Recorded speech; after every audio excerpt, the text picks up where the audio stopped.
할렐루야. 주 예수님의 은혜와 평강과 사랑이 여러분과 함께 원합니다. 자기 일에 능숙하라는 제목으로 하나님의 말씀을 전하겠습니다. 여러분은 지금 무슨 일을 하고 계십니까? 어떤 일을 맡고 계십니까? 그 하는 일이 힘드십니까? 재미가 없습니까? 못하는 일입니까? 스트레스를 잔뜩 받습니까? 만족이 없고 보람이 없습니까? 내가 왜 이 일을 해야 되는지 잘 모르겠습니까? 아니면 하시는 일이 즐거우십니까? 좋아하는 일입니까? 힘이 덜 들지만 만족과 보람이 있습니까? 감사하십니까? 내가 이 일을 해야 할 이유를 알고 계십니까? 현대사회에서는 내게 주어진 일을 능숙하게 해야 합니다. 기쁘게 해야 하고 잘 해야 합니다. 그럴 때 기쁨과 행복이 있으며 보람과 의미가 있습니다. 하나님께서는 각 사람에게 알맞은 재능과 능력과 일을 맡겨주셨습니다. 우리는 자기 일에 어떻게 해야 될까요? 첫 번째, 자기 일에 기뻐하랍니다. 전도서 2장 24절에 보면 사람이 먹고 마시는 수고하는 것보다 그의 마음을 더 기쁘게 하는 것이 없나니 내가 이것도 본저 하나님의 손에서 나오는 것이라. 먹고 마시는 것도 기쁘게 하고 수고하는 일도 기쁘게 하라고. 이것은 하나님의 손에 나는 것이라고 말씀하고 있습니다. 전도서 3장 12절에도 사람이 사는 동안 기뻐하며 선을 행하는 것보다 더 나은 것이 없는 줄 내가 알았고 우리가 이 땅에 살면서 기뻐하고 선을 행하며 기뻐하는 것입니다. 전도서 3장 22절에도 그러므로 나는 사람이 자기 일에 절가하는 것보다 더 나은 것이 없음을 보았나니 이는 그것이 그의 몫이기 때문이다. 보십시오. 자기 일에 즐거워하라고 하나님께서 말씀하십니다. 이것이 자신의 몫입니다. 데살로니가전서 5장 16절에도 항상 기뻐하라. 일은 여러분의 삶에서 상당 부분을 차지합니다. 직업은 기천이 없습니다.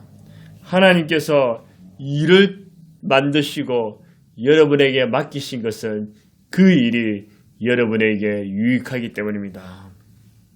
일은 벌이 아닙니다. 사실 인간이 타락하기 이전부터 일이 있었습니다. 창세기 2장 15절에 보면 여호와 하나님이 그 사람을 이끌어 에덴 동산에 들어 그것을 경작하며 지키게 하고 하나님께서 인간으로 하여금 에덴 동산에서 경작하고 지키게 일하게 하셨다는 것입니다. 일은 짐이 아니라 하나님의 선물입니다. 이런 마음가짐을 가지고 내게 주어진 일을 잘하는 것인 기쁨을 얻는 것입니다. 모든 분야에서 성공한 사람들의 특징은 자기 일에 열정을 가지고 기쁘게 행하는 것입니다.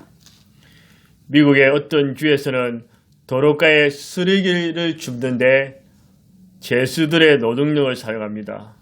집게와 쓰레기통을 들고 매우 천천히 느리게 움직입니다. 멈추고 집어 올리고 쉬고 할 수만 있으면 천천히 움직입니다. 이렇게 따분하고 재미없는 일이 어디 있겠습니까? 다른 한편에서는 같은 일을 하고 있는 사람들이 있었습니다.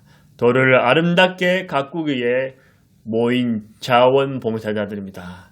그들은 자신의 하는 일에 자부심을 가지고 열정을 보이며 기쁘게 행하는 것입니다. 같은 총수라도 이렇게 다를 수가 있는 것입니다. 학생은 학생의 일로, 가정주부는 가정주부의 일을, 직장인은 직장의 일을, 자영업자는 자영업을, 사업가는 사업을, 공직자는 공직의 일을 하면 됩니다. 일을 하면서 불평과 원망과 짜증보다는 기쁜 마음으로 해야 합니다. 저는 개척 초기에 힘들었던 부분, 고민했던 부분이 세 가지가 있습니다. 첫 번째는 월세 관리입니다. 이것이 제게 언제나 짐이 되었습니다. 두 번째로는 불안정한 겁니다. 정말 안정되지 못하는, 내일이 없는 것처럼, 미래가 보이지 않는 것처럼 그렇게 불안해. 세 번째는 소명이 흔들립니다. 한 번도 흔들린 적이 없는데 개척함으로써 내가 과연 목회자 부르심을 받았나, 그런 고민도 하게 됐습니다. 하지만 기도함으로써 하나님의 도우심으로 이 모든 것을 극복할 수 있었습니다. 주님께서 이것 또한 저를 연단과 훈련의 과정으로 만들어 주셨습니다. 지금도 여전히 개척교회지만 낙심하지 않습니다. 하나님의 은혜로 목회 일이 짜증나고 하기 쉽고 억지로 하는 것이 아니라 기쁘고 감사하는 마음으로, 자원하는 마음으로 늘 하려고 합니다. 성도가 부족해도, 재정이 약해도, 안정되지 못해도 하나님이 내게 주신 소명이기에, 하나님이 내게 주신 일이기에 하나님을 의지하고 기도하면서 즐겁게 하려고 합니다. 이것이 하나님께서 저에게 주신 목적이며 제가 해야 할 일인 것입니다. 타겟이란 사람이 쓴 단편소설 창이라는 작품이 있습니다. 어느 작은 병실에 입원해 있는 두 남자가 이 소설의 주인공입니다. 한 사람은 폐암, 말기 선고를 받은 폐암 환자이고, 또 한 사람은 디스크 환자로 수술을 받은 지 얼마 되지 않은 터라 꼼짝 없이 침대에 누워 있어야 할 사람이었습니다. 폐암 환자는 하루에 1시간 정도 창밖을 쳐다보았습니다. 병서로 말하자면 폐암 말기 환자는 절망적이었지만 그는 왜 그런지 얼굴에 늘 기쁨과 평안이 가득 찼습니다. 하루는 디스크 수술받은 환자가 창밖을 내다보고 있는 폐암 환자에게 도대체 창밖에 무엇이 보이냐고 물었습니다. 그는 지극히 눈을 감고 이렇게 대답했습니다. 아름다운 호수가 보이고 보토도 보이고 백조도 보입니다. 호숫가를 산책하고는 여인들이 보이고 잔디밭에 놀고 있는 어린 아이들의 얼굴도 보입니다. 이 말을 듣고 있던 디스크 수술받은 환자의 얼굴이 갑자기 분노로 이질러지기 시작했습니다. 그는 폐암 환자의 얼굴에 늘 기쁨과 평안이 있는 까닭이 그의 침대가 창문 곁에 있기 때문이라고 생각했습니다. 결국 자기는 차별 대우를 받고 있다는 생각을 하게 되었고, 저 폐암 환자가 빨리 죽어서 나가면 자신이 저 창가 침대로 차지할 수 있다는 생각이 들었습니다. 그러던 어느 날 밤, 폐암 환자가 심하게 기침을 하면서 신음하기 시작했습니다. 디스크 수술받은 환자는 비상벨을 눌러서 의사를 부를까 하다가 저 환자가 죽어야 내가 저 침대를 차지하는데 생각이 들어 그대로 두었습니다. 아침이 밝아 올 무렵 갑자기 옆 침대가 조용해졌습니다. 그 옆에 있던 폐암 환자가 그의 기대대로 세상을 떠난 것입니다. 얼마 후에 병원 측에서는 그에게 병실을 옮길 여부를 물어봤습니다. 기다린다시 그는 저는 이 방이 좋습니다. 그리고 괜찮다면 저 창가 침대로 자리를 옮겨주세요 말했습니다. 병원의 허락을 받아 창문 곁 침대로 옮기자마자 그는 힘을 다하여 침대를 붙들고 일어나 창밖을 내다보았습니다. 그런데 놀랍게도 창밖에는 햇색의 콘크리트 담벼락뿐이었습니다. 그제야 그는 폐암 환자의 기쁨이 상황 때문에 환경 때문에 생기는 것이 아니라 그가 선택한 기쁨임을 깨달았습니다. 그는 기뻐할 수 없는 상황에서도 기쁨을 창조적인 상상으로 선택할 수가 있었습니다. 여러분, 우리가 처해 있는 환경, 하고 있는 일을 늘 부정적으로, 비관적으로 생각하면 우울하고 불안하고 불편, 원망하게 됩니다. 하지만 하나님 은혜로 긍정적으로 본다면 같은 환경이라도 항상 감사와 기쁨으로 할 수 있습니다. 마음먹기에 달려 있습니다. 여러분의 삶과 일에 기쁨이 없습니까? 기쁨의 영에서는 성령님이 계시지 않습니까? 주님께 기쁨을 구하십시오. 우리 주님께서 여러분에게 기쁨을 주실 것입니다. 주님이 주시는 그 기쁨으로, 주님이 주시는 그 희락을 가지고 내게 주어진 환경과 일에 기쁘게 임하시기를 바랍니다. 두 번째로 우리는 자기 일에 어떻게 해야 될까요? 자기 일에 능숙하랍니다. 21세기는 다양한 특징의 시대입니다. 첫 번째는 지식 정보화의 시대입니다. 엄청난 정보가 쏟아져 나옵니다. 다음 네이버, 구글을 보면 없는 정보가 없습니다. 여러분이 궁금한 거 다 있습니다.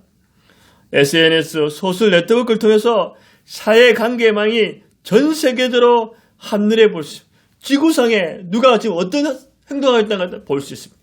홈페이지가 몇 초마다 생깁니다. 과거 수백 년이 걸렸던 일이 다 몇 시간에 해결됩니다. 스마트폰도 늘 신제품이 나옵니다. 유튜브를 통해서 1인 방송 시대에 대해서 누구나 자신을 홍보할 수 있습니다. 두 번째로는 환경오염이 심각한 시대입니다. 음식물 쓰레기, 화학약품, 대기가스, 플라스틱, 수질오염, 미세먼지 등으로 지구가 병들어 가고 있습니다. 어쩌면 코로나 바이러스도 환경의 오염이 원인이 될 수도 있습니다. 북극에 얼음이 녹고 바닷가에 고래와 거북이, 물고기가 플라스틱이 목에 걸려 죽기도 합니다. 미국이 지금 73%가 온 나라가 눈으로 덮였습니다. 이것은 바로 북극 온난화 탓입니다. 또 인도 북부의 히말라야 빙하로 홍수로 200명이 몰살당하는 그런 일이었습니다. 이 모든 것이 바로 환경오염입니다. 세 번째로는 21세기의 특징은 아이들이 감수하고 노인들이 증가하는 시대입니다. 음식, 영양, 기술, 의학, 복지의 발달로 생명이 점점 더 연장되고 있습니다. 결혼을 안 하기도 하고 못 하기도 하고, 결혼을 했어도 아이를 안 가지기도 하고, 가지더라도 하나 둘을 가집니다. 우리나라의 인구 감소로 인해 지금 많은 지방대학이 미달 사건과 또 소도시는 점점 소멸 위기로 걸어가고 있습니다. 사망자 수가 출생자 수를 넘었습니다.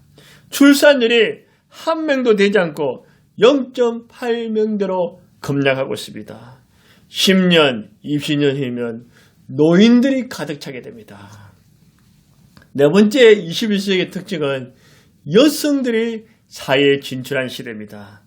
사법, 행정, 외무고시, 가게는 남성들이 독차지하였지만 지금은 여성들이 수석을 차지하고 있습니다. 군대도 여성들이 진출했습니다. 공무원, 교사들, 여성들이 많습니다. 옛날에는 엄마들이 가정주부 일만 했지만 지금은 맞벌이 시대가 되었습니다. 여성들이 사회에 진출한 시대가 되었습니다. 다섯 번째, 전문성 시대입니다. 전문성이란 어떤 분야에 탁월함, 뛰어남, 능숙함을 말합니다. 개인, 직장, 사회, 기업, 국가, 세계는 전문성 있는 인재를 원합니다. 남들이 하는 일을 똑같이 하기보다는 남들이 하지 않는 일을 해야 합니다. 평범하기보다는 비범해야 합니다. 차별화되고 전문성의 수준까지 끌어올랍니다. 탁월한 능숙함이 하나님을 영화롭게 하고 사람을 감동시킵니다. 전문성을 키우기 위해서는 자연적인 재능과 소질, 열정에 하나님의 능력과 은혜, 도우심을 구해야 합니다. 나는 못해, 가진 게 없어, 할 수 없어, 부족해, 비관하고 열등 것이 패배 속에 사로잡힐 것이 아니라 하나님을 의지하고 기도하면서 지혜와 능력과 탁월함을 구하세요. 할 수 있다는 자신감을 가지세요. 자신의 일을 절구하고 최선을 다하면서 전문성을 개발해야 합니다. 하나님께서는 여러분에게 꼭 맞는 잘하는 전문성을 주셨으며 더 주실 것입니다. 성경 역대하 2장 14절에 보면 후람이라는 사람이 있는데 모든 아로새긴 일에 익숙하고 모든 귀한 양식에 능한 자니 그가 능숙하고 익숙해졌습니다. 성전 건축에 쓰임받습니다. 역대하 30장 21절에도 여호와를 섬기는 일에 능숙한 모든 레위 사람들, 하나님을 섬기는 일에 능숙했다는 것입니다.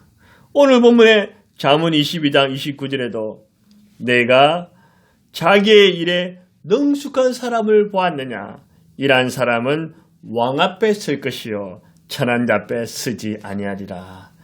왕 앞에 쓴다는 것은 전문성, 탁월함, 능숙함을 인정받아서 성공하는 인생, 존귀한 인생, 쓰임받는 인생, 칭찬받는 인생이 된다는 것입니다.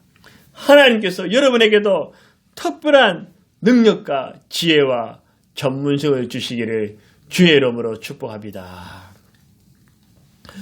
일본 만화로 미스터 초밥왕이라는 작품이 있습니다. 한 청년에게 초밥 장사하는 아버지가 있었습니다. 그런데 돈 많은 경쟁자가 나타나 못된 방법으로 아버지 초밥집을 망하게 만듭니다. 억울함과 분노에 찬 그 청년은 결혼합니다. 마음에 칼을 갈면서 동경에 있는 큰 음식점에 취직하여 초밥의 기초부터 차근차근 배우기 시작합니다. 그리고 초밥의 명예를 뽐는 전국 초밥대회에 나가서 결승전까지 진출합니다.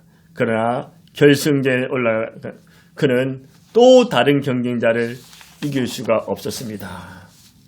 그때부터 청년은 초밥을 질 때 밥알의 개수를 일정하게 맞추는 연습을 했습니다. 그래야 시간을 절약할 수 있기 때문에 실로 오랜 시간의 훈련을 거듭해서 청년은 밥알의 개수까지 맞출 정도로 초밥의 달인이 되었습니다. 이 이야기를 듣고 자극을 받아 자기를 개발한 사람이 바로 한국의 초밥의 달인 안효주 씨라는 요리 전문가입니다. 그는 이 만화의 내용대로 피나는 훈련을 했다고 합니다. 그의 경험에 의하면 생선 초밥 하나를 위해서는 밥알이 350틀일 때 가장 맛있다고 합니다. 그리고 안주영어는 밥알이 280틀을 맞추시겠습니다. 참고로 저는 초밥을 엄청 좋아합니다. 이 초밥을 그렇게 만든다는 것입니다. 공개적으로 시험했을 때 10번 중에 8번을 정확하게 맞췄답니다. 이처럼 전문성을 개발하기 위해서는 저절로 되는 것이 아니라 계속적인 반복과 훈련을 통해서 만들어집니다. 여러분, 무슨 일을 하고 계십니까? 어떤 일을 하기를 원하십니까? 운송업을 하십니까? 학생입니까? 가르치는 일을 합니까? 글을 쓰십니까? 유튜버 있습니까? 노동일을 하십니까? 공무원 있습니까? 자영업자 하십니까? 창업을 준비하십니까? 사업을 하십니까? 직장생활 하십니까? IT 계열에 임하십니까? 여러분 부업을 하십니까? 예술인입니까? 방송입니까? 스포츠입니까? 목회를 하고 계십니까? 직업에는 높고 낮음이 없습니다. 모든 일이 성직이라고 생각하고 하면 됩니다. 하시되 전문성을 가지고 능숙하도록 하시기 바랍니다. 하나님께 지혜와 능력을 받고 자기 일에 최선을 다하여 능숙하시기를 주의 이름으로 축복합니다. 세 번째로 자기 일을 어떻게 될까요? 자기 일을 하나님의 영광을 위하여 하랍니다.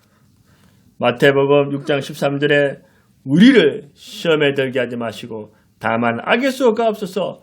나라와 권세와 영광이 아버지께 영원히 쌓옵나이다. 아멘. 나라와 근세와 영광이 아버지께 영원히 따랐습니다. 우리의 창조 목적, 존재 이유, 살아갈 이유가 하나님 아버지께 영광을 돌린 것입니다. 요한복음 7장 18절에도 스스로 말하는 자는 자기 영광을 구하되 보내신 이의 영광을 구하는 자는 참되나니 그 속에 불의가 없느니라. 보내신 이 하나님의 영광을 위해서 산 사람이 참되고 불의가 없다. 우리 예수님은 일생에 아버지께 영광 돌리는 삶이다. 저와 여러분도 하나님께 영광 돌리는 삶이 되기를 바랍니다. 요한복음 13장 32절에도 만일 하나님이 그로 말미암아 영광을 받으셨으며 하나님도 자기로 말미암아 그에게 영광을 주시리 곧 주시리니 우리가 하나님께 영광을 돌리면 하나님께서도 우리에게 덤으로 영광을 주신다는 것입니다. 로마서 11장 36절에 이는 만물이 주에게서 나고 주로 말미암아 주에게 돌아갑니다. 그에게 영광이 셋에 들어있을 때다. 아멘. 모든 만물이 하나님께 영광이 되는 것입니다. 고린도서 10장 30절에 그런저 너희가 먹든지 마시든지 무엇을 하든지 다 하나님의 영광을 위하라. 여러분 먹든지 마시든지 하나님께 영광을 돌리십시오. 무엇을 하든지 공부를 하든지 돈을 보든지 사업을 하든지 다 이것이 하나님께 영광을 돌리십시오. 자신이 영광받지 말고 하나님께 영광이 되도록 하십시오. 사람들에게 파괴와 고통을 주는 자가 아니라 도움과 유익을 주는 자가 되십시오. 자기 일을 할 때 하나님께 영광을 돌리면 하나님이 영광 받으시고 그 사람을 귀하게 쓰실 것입니다. 말씀을 맺겠습니다. 현대사회는 자기 일에 기뻐하기보다는 걱정하고 불안해합니다. 평생 직장이 점점 사라지고 있습니다. 그래서 노후가 불안합니다. 자기 일에 전문성을 가지고 능숙하기보다는 열등감, 비교 없이 패배감으로 살아갑니다. 하나님의 영광을 위해 살기보다는 자기 영광, 출세, 성공만 위해 존재합니다. 그러나 저와 우리는 어떻게 살아야 됩니까? 자기 일에 기뻐하시고 자기 일에 능숙하시며 자기 일을 통해 하나님께 영광을 돌리십시오. 그래서 하나님께서 주시는 은혜와 복과 기쁨이 넘쳐나시기를 주의 이름으로 축원합니다.